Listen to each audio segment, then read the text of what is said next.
Today on CityCast Las Vegas, we've got a special bonus sponsored episode by the Nevada State Museum Las Vegas.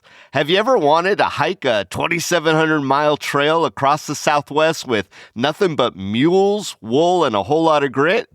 Yeah, I need my AC too. But back in the 1800s, traders did just that on what became one of the wildest and most important trade routes in the West. Today I'm talking with Joseph Diaz. He's the curator of history and material culture at the Nevada State Museum, Las Vegas. We're checking out the Old Spanish Trail, connecting a network of paths. It's an exhibit at the museum that brings this rugged journey to life. From New Mexico to LA, through what's now Utah, Colorado, Arizona, and right through Vegas, this trail helped kick off early trade in the region. We're going to talk about why it matters, what people hauled, and what life was like on the trail. It's Monday, June 2nd. I'm David Figler, and here's what Las Vegas is talking about.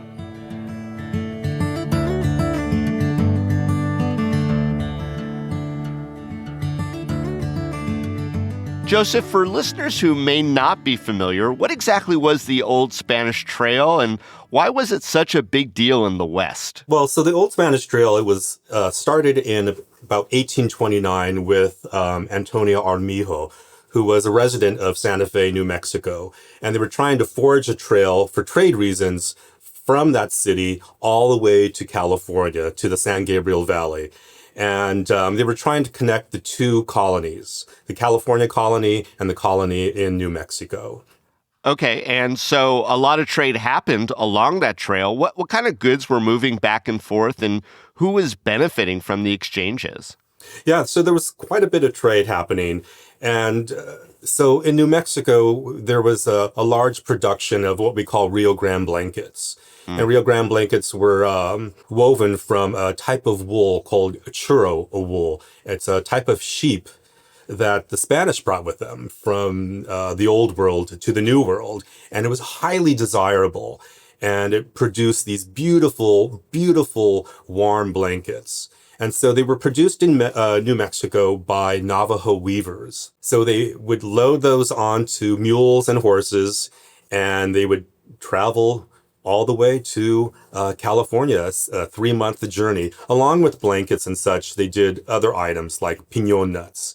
Piñon nuts are the small nuts that come from the pine trees in northern New Mexico.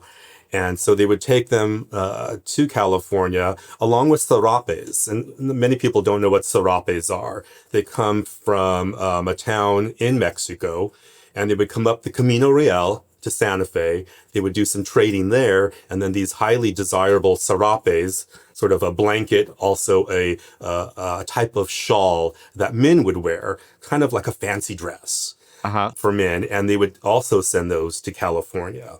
So you had 3 items that were really very popular.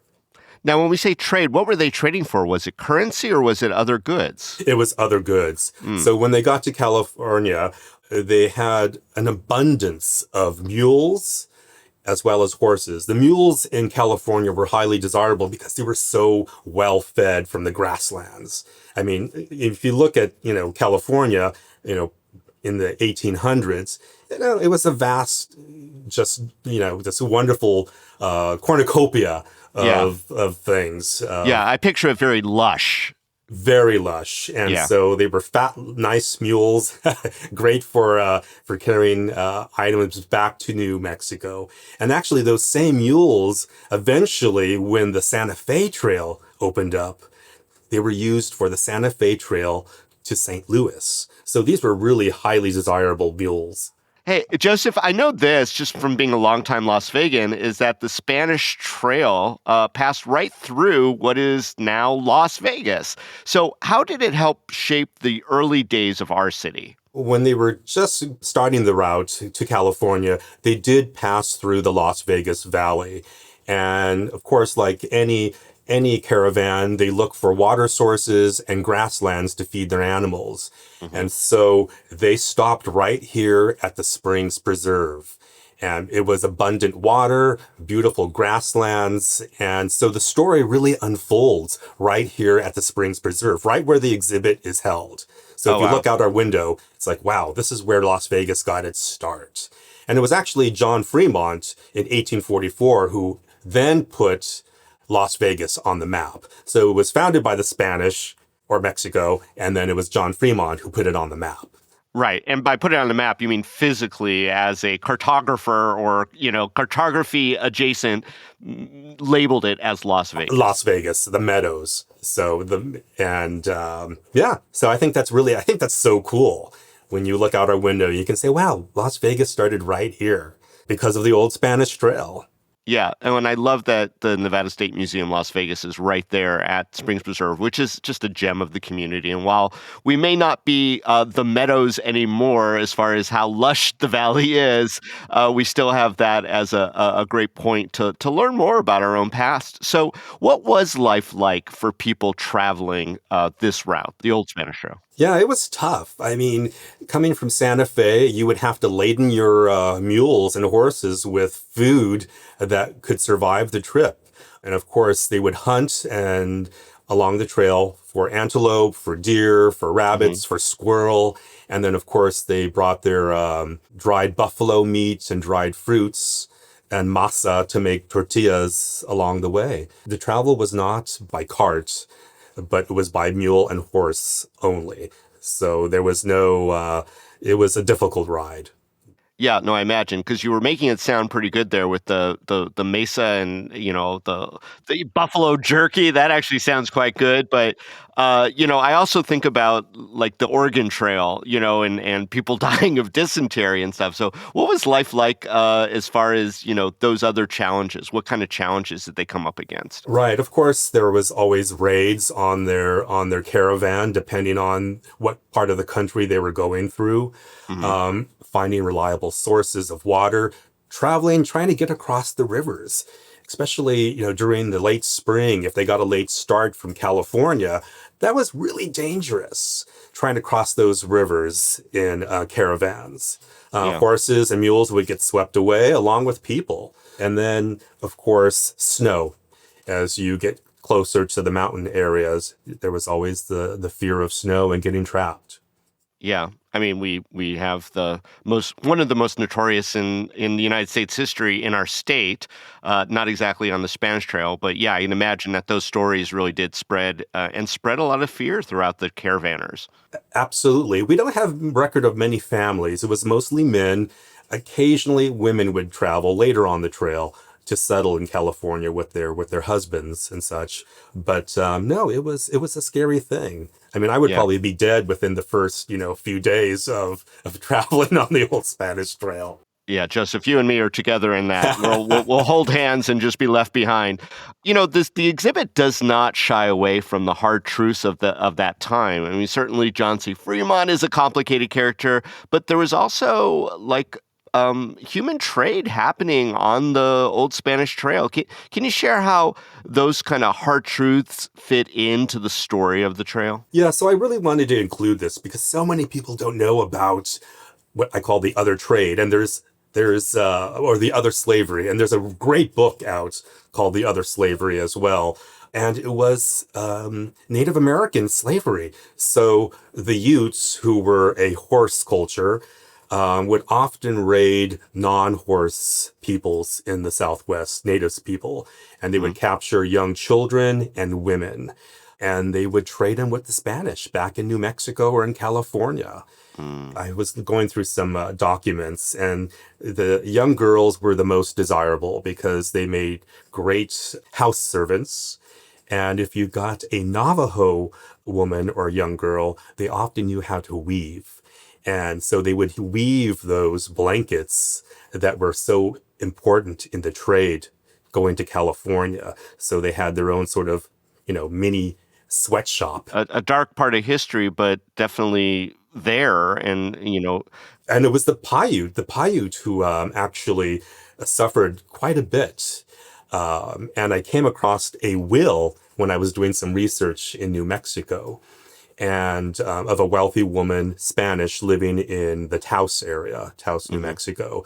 And she leaves her native servants, house servants, to her children, and she classifies them by where they are from, like a Navajo girl and a they call her a Paiute in the will, so obviously that's Paiute.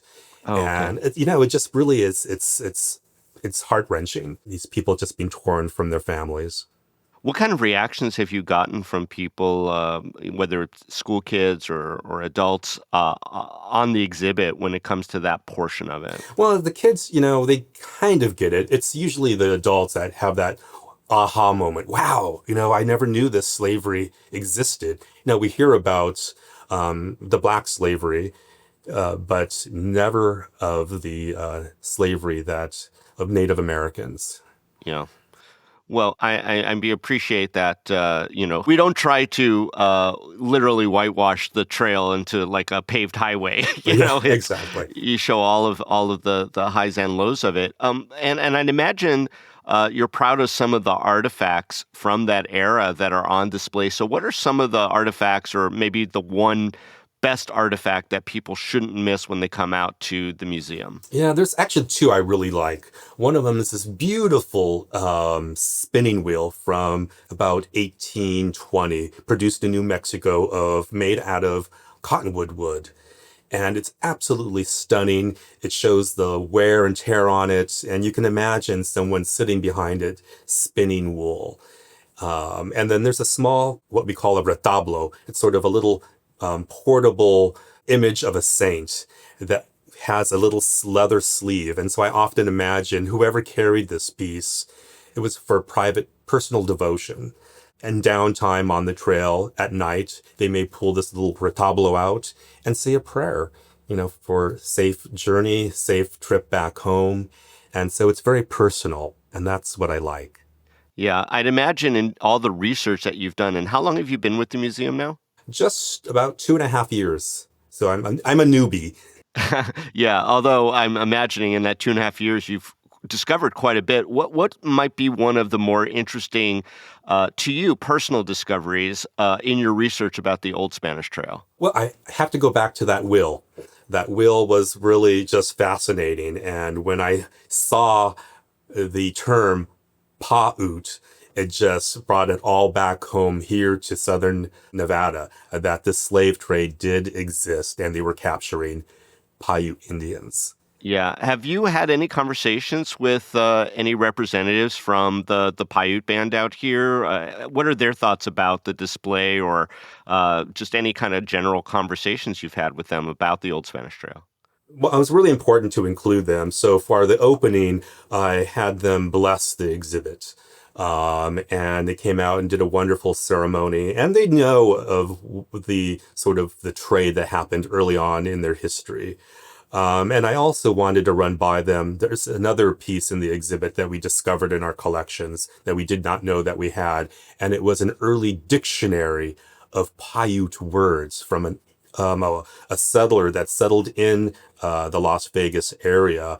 And he recorded early words of the Paiute language. And so I invited some of the elders, and they took a look at this dictionary. It was all handwritten in a journal, and they were just floored. They said, "Oh, yeah, I remember my grandmother saying this word," or "I know I've never heard of this word ever." And so it's a really important document that's included in the exhibit.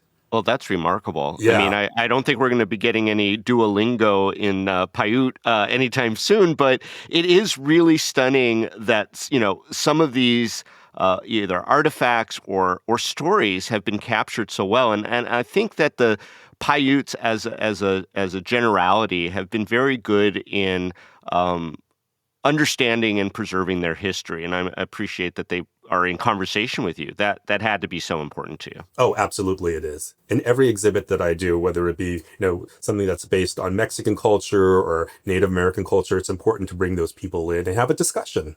Yeah, absolutely. And I think that those of us who go and see the exhibit benefit from that so very, very much. And Yeah, on that note, Joseph, if somebody is planning a visit, what else can they explore while they are in the Nevada State Museum? And why do you think now is a perfect time to make a day of it?